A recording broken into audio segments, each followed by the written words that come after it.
ஒரு டூரிஸ்ட் படகு கம்பெனியில் நிறைய படகுங்க இருக்குங்க. அதில் வெள்ளை கலருடைய படகு மட்டும் தனியாக நிறுத்தி வச்சுட்ருப்பாங்க. வெள்ளை கலரு ரொம்ப அழகாக இருக்கும் பார்க்குறதுக்கு.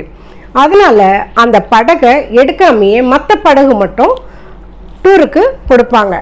கடலில் கொஞ்சம் தூரம் வரைக்கும் போகலாம், இல்லை கொஞ்சம் ரொம்ப தூரம் வரைக்கும் கூட போகலாங்க. அப்போ ஒருத்தர் வராருங்க. அவர் என்ன கேட்குறாரு, அந்த வெள்ளை படகு தான் எனக்கு வேணும் அப்படின்ட்டு. கம்பெனி வந்துட்டு இல்லைங்க, அந்த படகு தர முடியாது அப்படின்னு. எவ்வளவு காசு நீங்கள் கேட்டிங்கனாலும் பரவாயில்ல, நான் தர தயாராக இருக்கேன், ஆனால் எனக்கு அந்த அழகான வெள்ளை படகு தான் வேணும்னு சொல்கிறாருங்க. இவங்க எவ்வளோ சொல்லி பார்க்குறாங்க, அவர் கேட்கல. சரி, இவர் தான் அதிகமாக பணம் கொடுக்குறாரு அப்படின்ட்டு அந்த வெள்ளை படகை இழுக்கிறாங்கங்க கயிறு வச்சு. அது நகரவே மாட்டேங்குது.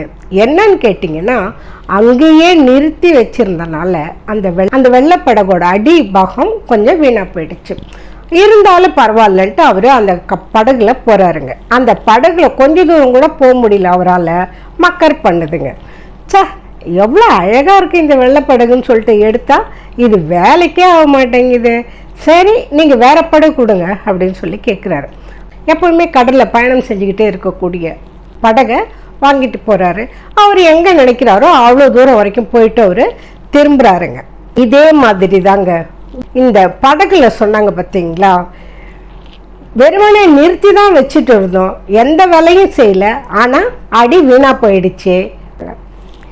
ஒவ்வொருத்தருடைய வாழ்க்கையிலையுமே எந்த வேலையும் செய்யாமல் உட்கார்ந்துட்டு இருந்தால் அவங்களுடைய மனமும் உடம்பும் வீணாக போயிடும்.